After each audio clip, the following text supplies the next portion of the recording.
All right, YouTube. So we're here with a short action customs Nexus press.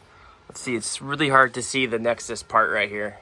It says Nexus right there. It's got the US flag right there. And then short action customs. Very, very, very nice, well-made press. I am super stoked about to use this. This thing is very well made.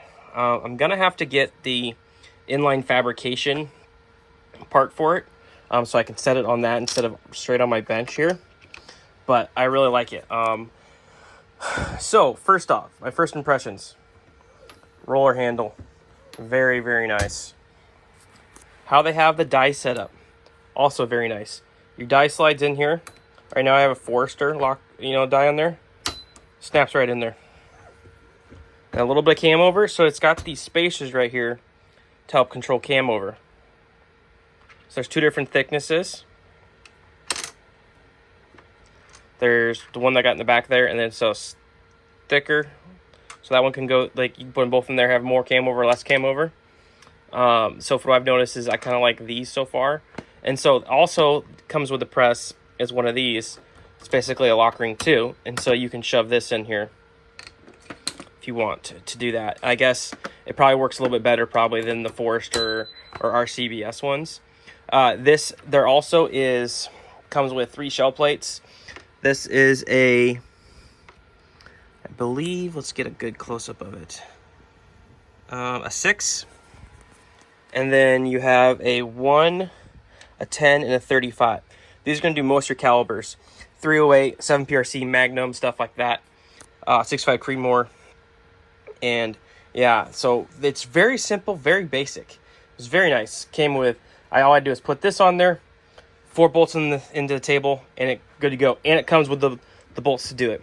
So basically the principle behind this is to basically have the consistency of it and super, super, super easy to do. The only thing is I do have, this has a primer tube thing. I didn't have a drill bit big enough to go down inside of my table right now for me to be able to do the primer tube drop. I'll have to do that. But basically, you set it up, goes down, bam, you just heard the primer fall. Decapped. So I always decap before I size. But what I'm going to go ahead and do is, I've got 4 of them decapped, and I'm going to go ahead and get the die set up real quick, and I'll turn the camera back on, and we'll talk about sizing this. All right, so we'll go ahead and we have our brass inside our comparator here. That is zeroed, so we'll be able to measure our headspace. The brass is lubed. We have the correct shoulder. I have a Hornady die installed into the Short Action Customs die ring here, so we can adjust if you want. But I've kind of got it set, I believe, and we're gonna check it. I mean, we got Titan here, and we'll check it. Have the headspace comparator zeroed. I had the expander ball out because I use the expander mandrel to control my neck tension. And let's see how this does here. Oh man, that's easy. Wow, that's sized incredibly easy. That was with my left hand too. That was impressive. Took like no effort at all. Let's see here. So we're looking at, looks like 3 thou shoulder bump. So we're a little aggressive. So I'm going to go ahead and bring that up a little. Let's go ahead and we'll do another one. We'll check this one real quick. Wow, this is also zeroed. That's good. Basic. There we go. Zeroed. Okay. Go ahead and put it in there. Brought it up a little. And we'll check. See how much you bumped the shoulder back this time.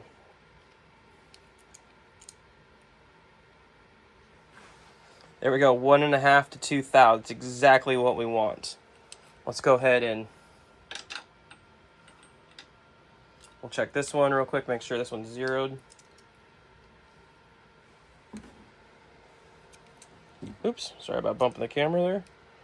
Go ahead and get this in spot here. Get it kind of, there we go. Zeroed, can be kind of finicky. And we'll go ahead and put it in there, and then we'll see if we get the same. Man, this press is smooth. It takes like no effort. All right.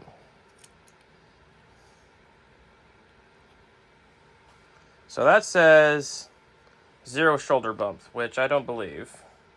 Let's go ahead and let's try it again here. That's weird. Possible I didn't go down all the way? No, I'm going down all the way. Okay. Let's see here again. Oh, maybe I didn't go down all the way. There we go. 0.02.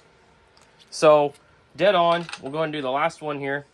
Make sure this one's zeroed again on shoulder. But that's exactly what we want. There we go.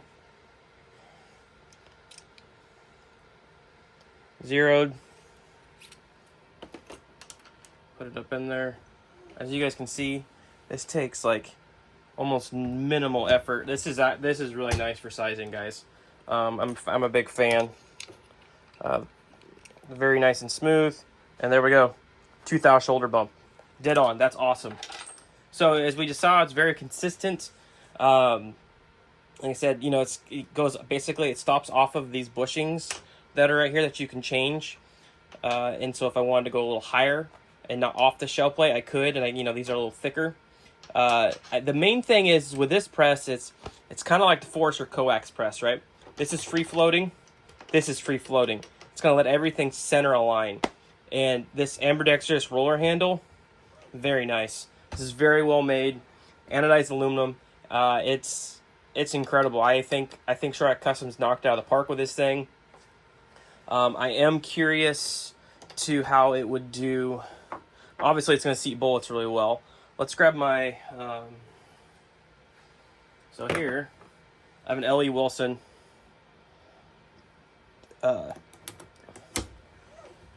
expander mandrel there. Let's just see how this does here.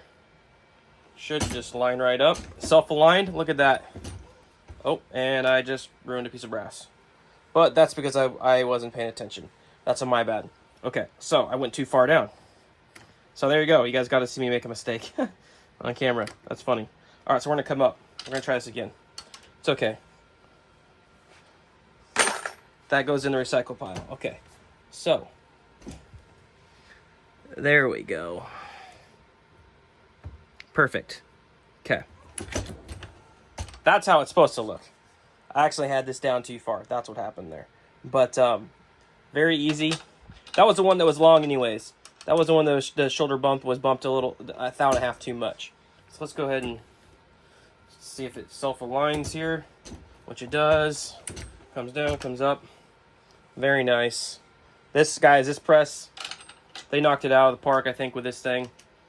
If you do not have a cam over press like, I mean, not cam over press like this, but basically kind of the Forester coax press, this is, I think, you would be very impressed with it. It is a little pricey, but it's very well built. It's got a lifetime warranty like all their all short action stuff does. I am going to try, I think I might try some of their dies. We'll see. I've got a bunch of different projects coming up soon. I'm probably going to I'm going to probably do all my 7 PRC load workup that we got coming on this and go from there. But yeah, it's real simple, real basic, straightforward. I mean, it's got a spot right here, right, for, I'm going to get you guys up there so you can see it. It's got split spots to hold your shell holders. You know, there's obviously other shell holders available. They have a spot for you to put a brush, so if you want a neck brush or clean your primer pockets right there, you can thread it in right there. Just very basic, very simple press. It took me literally 10 minutes to install, just to be able to drill a couple holes in the bench. Otherwise, guys, this is a nice press. If you're looking in the market for a press, I would highly recommend this. I don't have my Forester coax anymore. I got rid of it. This is an easy replacement for it. So, like I said, if you guys are looking for a short action customs press, don't hesitate. It's very nice. It's got my seal of approval. I am definitely going to be using the crap out of this thing. I will probably do a separate video on seating some bullets so I can measure concentricity compared to maybe like the RS5 RCBS or maybe even the Hornady press here and go from there. But so stay tuned, and we'll be pumping out a bunch of 7 PRC stuff coming soon. All right, guys. Thanks for watching.